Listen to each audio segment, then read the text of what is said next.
The storm hit around 9, maybe 9:30. I was in the main house helping Dad secure the shutters when the power went out.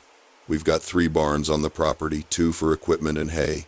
One we converted into a workshop a few years back, all spread out across about 40 acres. I work the family farm with my dad and uncle. It's not glamorous, but it pays the bills. Most nights I'm too tired to do anything, except scroll through my phone and pass out. That night, though, the wind was bad enough that we all stayed up. Dad, Uncle Mark, my cousin Jesse, and me. We took shifts checking the property with flashlights, making sure nothing was getting damaged. Around 11, Jesse came running back from the south field. He was soaking wet, out of breath. Said the old equipment barn was on fire. Not just smoking, fully engulfed. We could see the orange glow from the house even through the rain. We called 911 immediately, but the dispatcher said the roads were flooded in 2 places between town and our property. Fire trucks would try to get through, but it could be an hour, maybe more. She told us to stay clear of the building and make sure the fire didn't spread. The barn was maybe 200 feet from the nearest structure, so we weren't in immediate danger. But the wind kept shifting, and we were all terrified it would jump to the hay barn. That would have been catastrophic. We spent the next 40 minutes hauling hoses, wetting down everything we could reach, trying to create a fire break. Here's the thing that's been eating at me. That barn had nothing flammable stored inside except some old wooden pallets. No fuel, no chemicals, nothing that should have caught fire on its own. And the electrical panel had been disconnected for months. We'd been meaning to get it rewired but hadn't gotten around to it. Dad asked if maybe lightning hit it, but none of us saw a strike near the barn. The storm was loud, sure, but we would have noticed. Plus, the fire started inside. When Jesse first saw it, the flames were coming from the ground level, not the roof. The fire department finally arrived around midnight. By then, the barn was mostly collapsed. They hosed down the remains and checked the other buildings. The fire chief, guy named Ron I've known since high school, pulled Dad aside. I was close enough to hear him say they'd need to send someone out to investigate the origin once things dried out. He didn't say arson, but the way he looked at the wreckage made it clear he was thinking it. We spent the rest of the night in the house, exhausted and filthy. I kept running through the timeline in my head. All 4 of us had been together most of the evening. Jesse had checked the south field around 10, said everything was fine then. 45 minutes later, the barn was burning. Maybe I should have mentioned this to the fire chief, but I didn't think of it until later. When I was doing my rounds earlier that evening, around 8, I thought I saw headlights near the access road that runs along the back of our property. It's technically a public easement, but nobody uses it except us and the occasional hunter during deer season. I didn't think much of it at the time, figured it was someone who got turned around in the storm. The next morning, Dad and Uncle Mark walked the property looking for damage. I stayed behind to deal with the insurance company. When they came back, Dad looked shaken. He said they found tire tracks in the mud near the back gate, fresh ones, and the gate, which we always keep padlocked, was unlocked. The padlock was still there, just open, like someone had a key. We don't give out keys to that gate. It's just family who have them. Uncle Mark suggested maybe we forgot to lock it last time we used it, but I know for a fact I locked it myself 3 days earlier when I hauled a load of scrap metal out. The fire investigator came out 2 days later. Nice enough guy. Took a lot of photos, sifted through the debris. He confirmed the fire started inside the barn, likely on the ground, near the west wall. No electrical cause. No evidence of accelerants. But the rain had washed away most of what would have been there. He wrote it up as undetermined origin and said without more evidence, there wasn't much else he could do. I tried asking around town, casually, if anyone had driven out our way during the storm. Nobody admitted to it. One of the guys at the feed store mentioned he'd heard we had a fire and asked if we had any enemies. He laughed when he said it, but I didn't. The thing is, we've had some tension with a neighboring property owner over water rights. It's been going on for about a year, nothing violent, just lawyers and county meetings. But it got heated a few months back when their irrigation system got damaged, and they accused us of sabotage. We didn't do anything, and eventually they backed off, but there's been bad blood since. I don't have proof of anything. The fire could have been a freak accident, something we'll never understand. But the open gate, the tire tracks, the timing, it all sits wrong with me. And the fact that nobody we know was driving out that way makes it worse. We've since changed all the locks and installed a cheap security camera at the back gate. It's motion activated, records to a cloud server. Dad didn't want to spend the money, but I insisted. Uncle Mark thinks I'm paranoid. Maybe I am.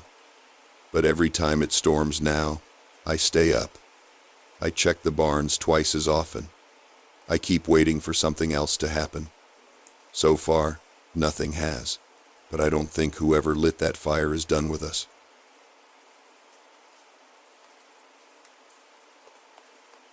The fuel gauge read half empty again. I'd filled the tractor 3 days before, topped it right up because I had plowing to finish before the rain came. Now it was sitting just above a quarter tank, and I hadn't used it since Tuesday.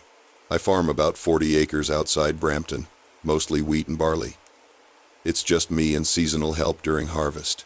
The tractor sits in an open barn at the edge of the property. Nothing fancy, just a roof and 3 walls. I'd never had problems before.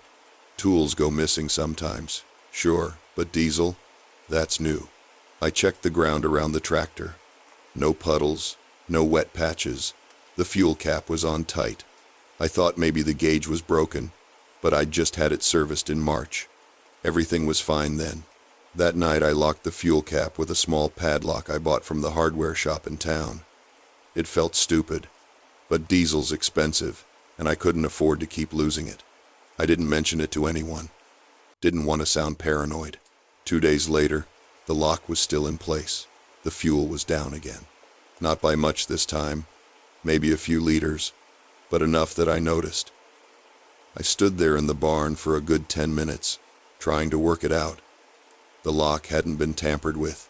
No scratches, no damage. I checked the fuel lines, the tank, everything. Nothing. I started keeping a log, measured the fuel level every morning and evening with a dipstick, noted the exact amount. It kept dropping, not every night, but most nights, always between 1 and 3 liters. I told my neighbor, Frank, about it over the fence one afternoon. He grows potatoes on the land next to mine. He laughed it off at first, said maybe I had a leak I couldn't see, but when I showed him the log, he went quiet. He suggested I set up a camera. I don't have much money for equipment, but I had an old smartphone that still worked. I rigged it up on a shelf in the barn, angled toward the tractor, and set it to record overnight. The battery would last about 6 hours if I closed all the other apps. The first night, the recording showed nothing. Just the tractor sitting there in the dark, lit by the phone's dim screen. I could hear wind and the occasional creak of the barn roof. At around 2 a.m., the phone died. I charged it during the day and tried again. Same result. Nothing on the footage. Phone died around 2 a.m. Fuel was down by 2 liters in the morning. I started wondering if I was losing my mind. Maybe I was miscalculating. Maybe the dipstick measurements were off. But I'd been farming for 12 years. I know how to measure diesel. Frank came by again the following week. He'd been asking around the village, quietly, and someone mentioned they'd seen a white van parked on the lane near my property a few nights in a row. No one recognized it.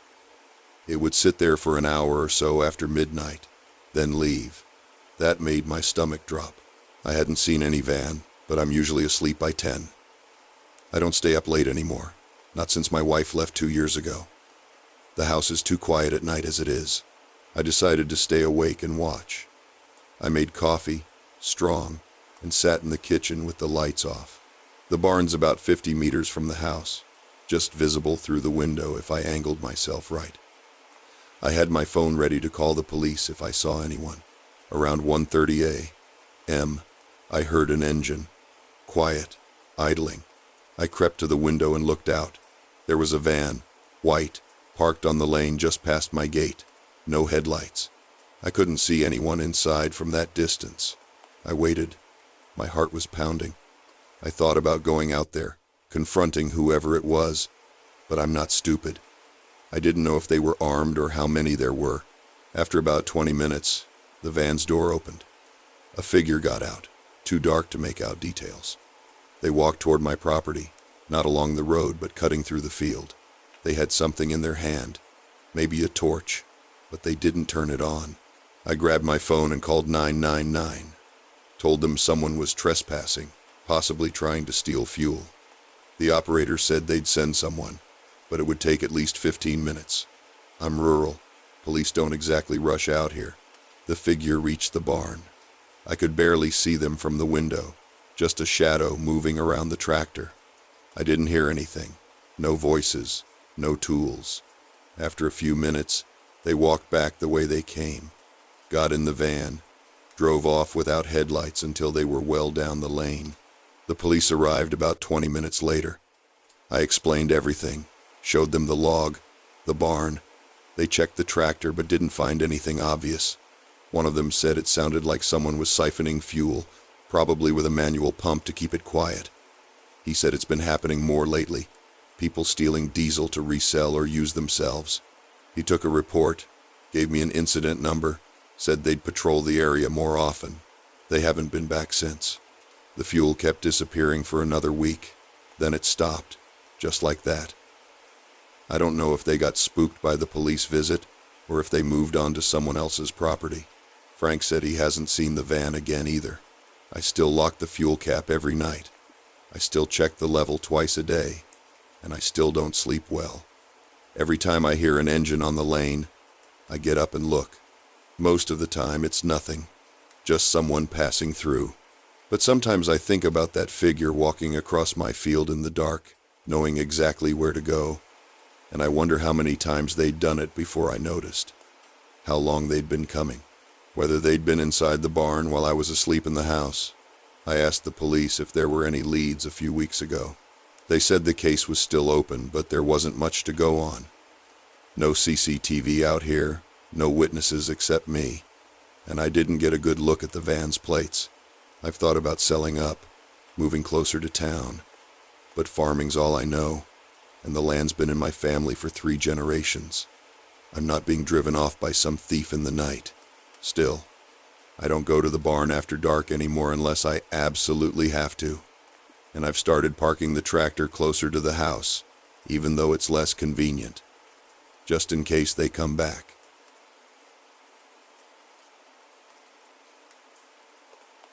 The CB crackled with the usual chatter, truckers passing coordinates for speed traps.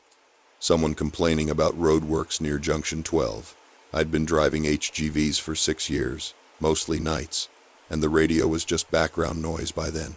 This was February, middle of a cold snap. Ice warnings every morning. I was hauling frozen goods down to a distribution center near Reading. Left the depot around 10 p.m. The A34 was quiet, just occasional headlights in the opposite lane. I had the heater on full blast and a thermos of coffee wedged between the seats.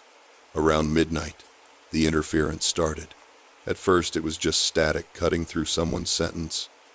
Then it happened again, longer this time. A hiss that made me reach for the volume knob. But before I could turn it down, there was a voice underneath the static, faint. I couldn't make out words, just the rhythm of speech. Someone talking fast, maybe panicked. I thought it was cross-frequency bleed from emergency services. Happens sometimes when you're near certain masts. I kept driving. Then it cut in again, and this time it was clearer. A woman's voice, breathless. Can't see the road markers anymore. I think I'm more static. Then, silence. I keyed the mic. Channel's got interference, lads. Anyone else hearing that? No response. The usual voices had gone quiet. I tried again. This is Jackdaw 7, anyone copy? Nothing. Just the hum of the engine and the road noise. Then the woman's voice came back, louder. Please, if anyone's listening, I've been driving for hours and I don't know where I am. The signs don't match my sat-nav. I think someone's following me. My hands tightened on the wheel. I glanced at the CB. The channel indicator showed 19. same as always. But the voice didn't sound like it was coming through the radio anymore. It sounded closer, like she was in the cab with me. I checked the rear view. Nothing but darkness and the faint glow of my taillights reflecting off the ice on the hard shoulder. "Hello," I said into the mic. "If you're in trouble, what's your location?" Static. Then her voice again, quieter now, almost a whisper. I passed the same service station twice. I don't think I'm moving forward anymore. I felt cold despite the heater. I'd been on this route 100 times. There was only one service station between here and Reading, and I'd passed it 20 minutes ago. Unless I hadn't. I looked at the road ahead. The white lines were there, the reflective cat's eyes catching my headlights. But I couldn't remember the last time I'd seen a road sign, or another vehicle. I tried the CB again. "Anyone on this channel, please respond." Silence. Then a different voice. Male, calm, almost bored. "She's not going to make it. You know that, right?" I nearly swerved. "Who is this?" No answer. Just the woman again, sobbing now. I can see lights behind me. They've been there for miles. Every time I speed up, they match me. Every time I slow down, I checked my mirrors again. Still nothing. But my sat-nav had frozen. The screen showed my truck as a blue dot on a blank gray field. No roads, no landmarks. I reached for my phone. No signal. Not even one bar. The male voice came back. "You should pull over. Check your load." "What?" "Your load. In the back." "Check it." I felt my stomach drop. I was hauling frozen goods, pallets of meat, vegetables, ready meals, all sealed and documented. I'd done the checks myself before leaving, but something made me slow down. I pulled onto the hard shoulder, hazards on, and sat there for a moment. The engine idled. The CB hissed with static. I grabbed my torch and climbed out. The cold hit me like a wall. My breath fogged in the air. I walked around to the back of the trailer, boots crunching on gravel and ice. The seal was intact. The doors were locked, same as I'd left them. But there were footprints in the frost on the trailer floor, fresh ones, leading from the cab to the back doors and then stopping. I spun around. The road was empty, no other vehicles, no lights except my own. I climbed back into the cab, locked the doors, and sat there shaking. The CB crackled. The woman's voice, "I'm stopping. I can't do this anymore. I'm just going to stop." "Don't," I said into the mic. Not sure why. "Keep moving. Don't stop." The male voice, amused now. Too late. Then the static cut out completely. The CB went silent. My sat-nav flickered back to life, showing the A34 exactly where it should be. A road sign appeared in my headlights, reading 12 miles. I didn't stop again until I reached the depot. I backed into the bay, handed over the paperwork and waited while they unloaded. Everything was accounted for. Nothing missing. Nothing added. I asked the supervisor if he'd heard anything on the CB about a woman in trouble. He looked at me like I was mad. Said the channel had been quiet all night. I still drive nights. I still use the CB. But I don't respond to voices I don't recognize anymore. And I don't pull over unless I absolutely have to. Sometimes, late at night, I hear the static start up again. I turn the radio off before it can go any further. I don't want to know if she's still out there, or what was in my trailer that night. I just keep driving.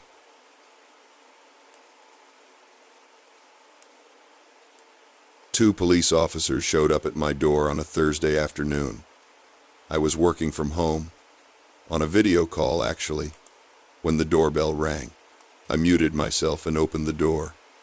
They were polite, professional, asked if I had a few minutes to talk about someone who'd gone missing, a woman named Claire Hendricks. I didn't recognize the name at first. "She was last seen near this property," the older officer said, consulting his notes. "Tuesday evening, around 7:30. I told them I'd been home Tuesday evening but hadn't seen anyone. They asked if I'd mind answering a few questions. I said of course not, invited them in. My laptop was still open on the dining table, camera on. My colleagues probably wondering where I'd gone. They showed me a photo on a phone. Mid-30s, blonde hair, blue jacket. I stared at it longer than I needed to. Something about her face was familiar, but I couldn't place it. "Do you recognize her?" the younger officer asked. I said no. Maybe I said it too quickly. The older one walked toward my back window, the one that overlooks the alley behind the terrace. "Your property backs onto the access road, correct?" "Yeah, it's shared access for the whole row." "Do you use it often?" "For bins. Sometimes parking if the street's full." He nodded, still looking out the window. "Have you noticed anything unusual back there recently? People hanging around, unfamiliar vehicles?" I thought about it. Told them about the white van that had been parked there for a few days last week, but it was gone now. They wrote that down. Then the younger officer asked, "Were you home alone Tuesday evening?" "Yes, my partner's away for work." "And you didn't hear anything? No shouting, car doors, anything like that?" I started to feel uncomfortable then. Not because I'd done anything wrong, but because I realized I should have heard something if someone went missing right outside my house. I told them I'd had headphones on most of the evening, watching something on Netflix. It sounded like an excuse, even though it was true. The older officer asked if they could take a quick look at the back alley from my garden. I said yes. What else could I say? We went through the kitchen and out the back door. The garden's small, mostly paving, a shed at the end. They walked down to the gate that opens onto the alley. I followed. The older one pointed to something on the ground just outside the gate. A phone, not mine. "Is that yours?" he asked. I said no. He pulled on a glove and picked it up. The screen was cracked. He tried pressing the button, but it was dead. "We'll need to take this." The younger officer was looking at my shed. "Do you mind if we take a look inside?" That's when I felt it properly. The shift. They weren't just asking questions anymore. "I'd rather you didn't," I said. "Not without a warrant." I don't know why I said that. I've got nothing to hide, just garden tools and old paint tins. But something about the way they were looking at me made me defensive. The older officer studied me for a moment. "That's your right. We're just trying to find Claire. I understand, but I don't know her. I didn't see her. I can't help you." We went back inside. They asked for my contact details, said someone might be in touch for a formal statement. Then they left. I closed the door and stood in the hallway, heart pounding. I rejoined the video call and made an excuse about a delivery. No one seemed bothered, but I couldn't concentrate after that. I kept thinking about the phone in the alley, about the fact that this woman had been near my house, maybe right outside, and I'd heard nothing. I went back out to the garden after work finished, stood by the gate, looking at the spot where the phone had been. There was something else there, a small dark stain on the paving just inside my gate. Could have been oil, could have been something else. I went back inside and Googled Claire Hendricks, found a news article from that morning. She'd been reported missing by her sister, last seen leaving a friend's house 3 streets away from mine. The route home would have taken her right past my back alley.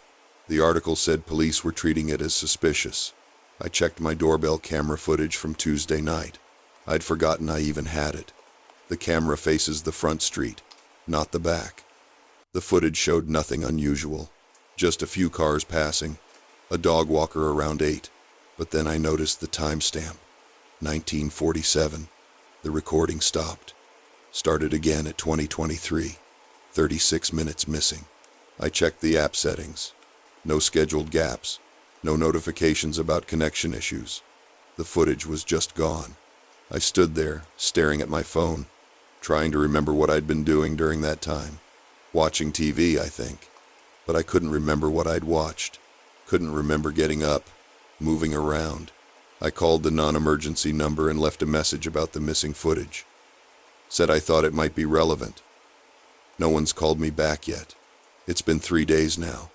I keep checking the news, but there's nothing new. No updates about Claire. No appeals for information.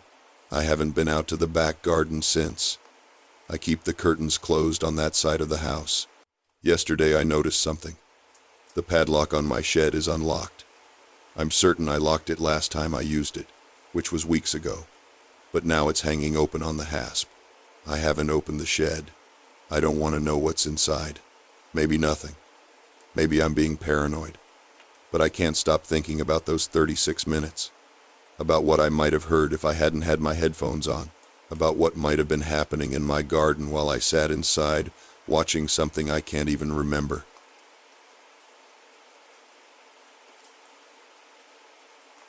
The DVR system cost me nearly $2,000 to install last spring. 8 cameras covering the barn, the equipment shed, the access road, and both paddocks.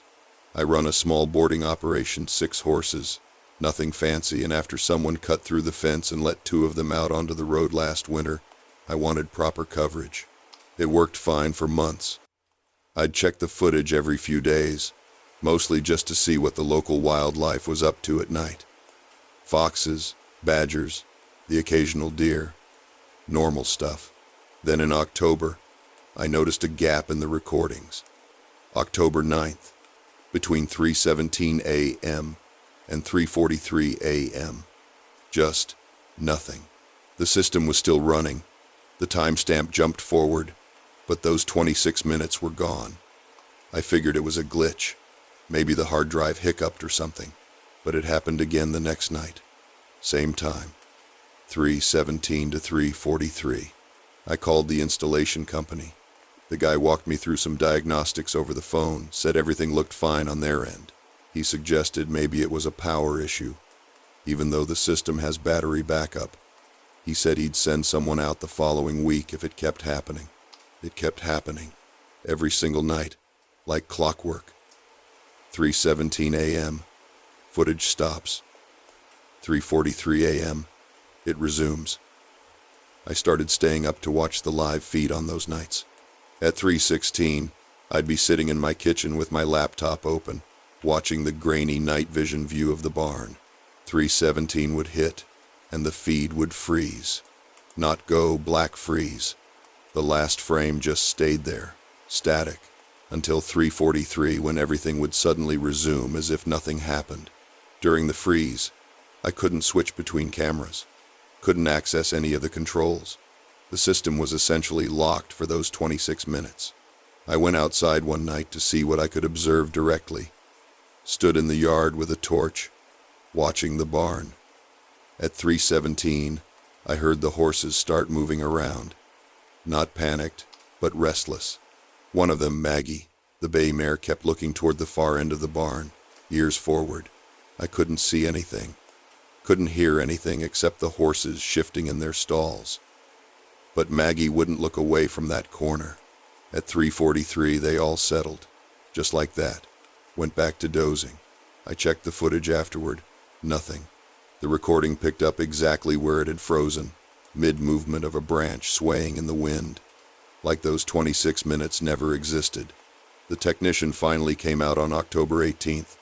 Spent 3 hours going through the system, checking every camera, every cable, the DVR unit itself. He couldn't find anything wrong. He even swapped out the hard drive with a new one. Said that should fix any corruption issues. That night, the gap appeared again. 3:17 to 3:43. New hard drive, same problem. I started asking around.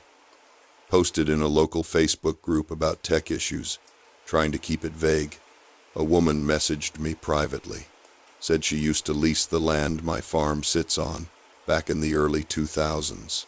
Ran a similar operation. She'd had cameras too. Same thing happened to her. Every night, footage would drop out. She never figured out why. She said she moved her operation after 2 years because it wasn't worth the stress.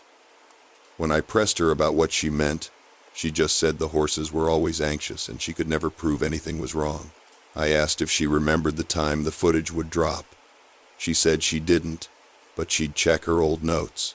She messaged me back an hour later, 3:15 to 3:40, close enough to make my stomach turn. I thought about calling the police, but what would I even say?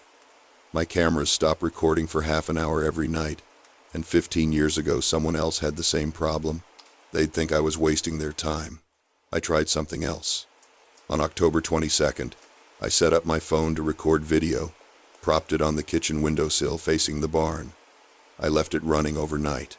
The next morning, I checked the recording. At 3:17, my phone went dark. Not dead when I picked it up, it still had 64% battery, but the video file just stopped. Picked back up at 3:44, 1 minute off from the DVR system. I haven't told anyone in person about this. My brother thinks I'm paranoid because I mentioned the fence cutting incident too many times last year. The few people I've hinted at it to online either suggest it's an electrical issue or joke about ghosts. But here's the thing that made me start writing this down. I found boot prints yesterday morning, in the mud near the equipment shed. I checked the footage from the night before, hoping maybe I'd finally catch something before or after the gap.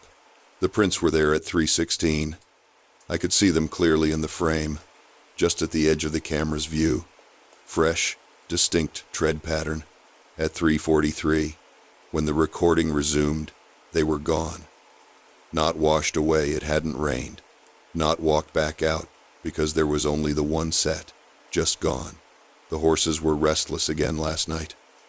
I didn't go outside this time. I sat in the kitchen and watched the seconds count down on my laptop. 3 hours, 16 minutes and 52 seconds. 3 hours, 16 minutes and 53 seconds. 3 hours, 16 minutes and 54 seconds. At 3:17, everything froze. And I swear, just before it did, I saw movement in the barn doorway on camera 4, something stepping into frame. But I can't prove it. The recording is gone. I'm thinking about selling. I know that sounds like giving up, but I don't know what else to do. I can't watch something I can't record. I can't report something I can't prove. And I can't keep sitting here every night, waiting for 3 to 17, knowing that for 26 minutes I'm completely blind to whatever's happening 50 meters from my back door. Maybe the previous operator had the right idea.